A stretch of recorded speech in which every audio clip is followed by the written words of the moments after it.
he is a liar, as you say? Well, absolutely. Why did you work for him? Savannah, slow down. Hi, good afternoon. Shmoney here. Today's video is motivated by how I'm feeling. And I wasn't going to make the video because it wasn't really well thought out, but I was just like, it's YouTube. It's for talking. Duh. So, like, I was in a mood, so I'm like de-stressing by making content. So today's video is the importance of art. Why is it important? Here's the example. The obvious point. Expressing yourself, creativity, development of not only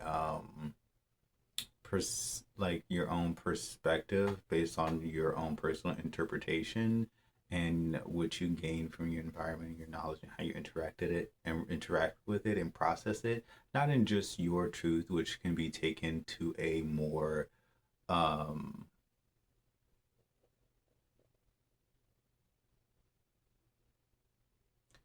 it can be a little bit more delusional than you would expect it to be, but then also it's to keep you solidified and like stable within your truth, which cannot is it doesn't mean it's just things that you decide, but things that you observe, that you know that are solid observations within your reality, and holding on to those when a lot of media and a lot of training tries to switch out or replace those things with something that may seem more structurally sound or more generally accepted within that bubble, but it doesn't mean that it's correct or that it's actually accurate. So that's where you have your own discernment to sort of sort through those things and use your own critical thinking.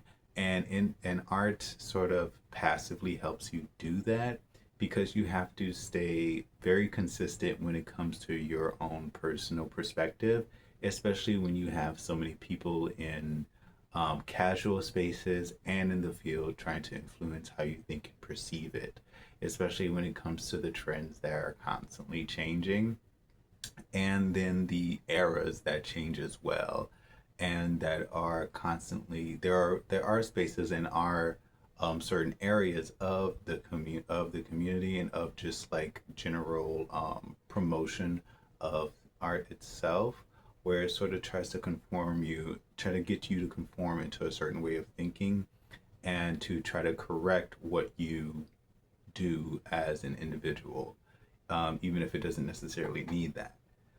Um, and that's why, and it's and even and it's and it can tie into um like even in like real, well, like because of course it's real life, I'm a real person, hi, but like it can also tie into just like things when it comes to within the community, like I've noticed in some local spaces, um like the preservation of art, but like it feels like, in my opinion, civilization is going through a little bit of a renovation in general, and I'm not talking about the chaos that's going on. It's like spaces that were previously progressive and had artistic spaces that are getting reimagined.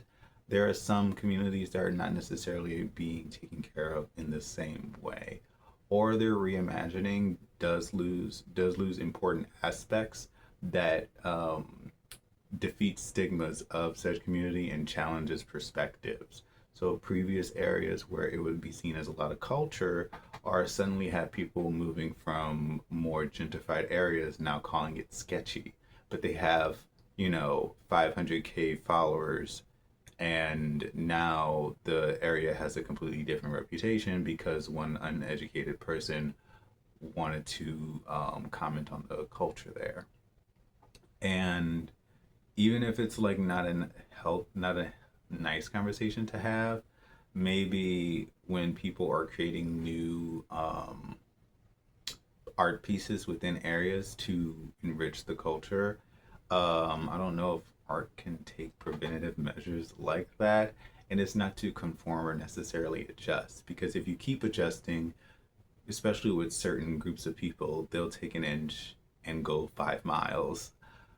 But presenting it in a way to where, in sort of a suitably smart way, to where it's not as difficult to reinterpret it. I mean, it's not as easy to reinterpret it immediately as something negative without some critical thought behind it, so that when people do try to downplay the cultural significance of those places, they'll just immediately come off as ignorant. I don't know how you can do that with art, but there's probably somebody who's really passionate about it and has like a notebook, and for some reason like minored in like sociology or some shit. So yeah. Anyways, but for the average person, uh, like I said earlier, just with things trying to consistently guide you, and not all guidance is necessarily good or helpful. It can be guidance into a circle, like how I said before, some concepts are on the online are taught to us over and over again, just in a different format and with nicer paper, but it's still the same basic 5 steps. And that can be the same way with our the way of thinking artistically. And so that is something that we have a little bit more control over. So focusing on that and having that as a side thing for you to develop yourself with, to like keep yourself consistently you and developed at your own pace and within your own style, even if it's minimized, it's still following that track that you want to follow personally. And that can be more, that can just be better for you. More, that can just be like better for your overall mental health than you think, and can keep you thinking in a different way compared to what you're going to continuously be fed to think, especially considering current times. Uh, yes. Anyways, that was 7 minutes. Bye.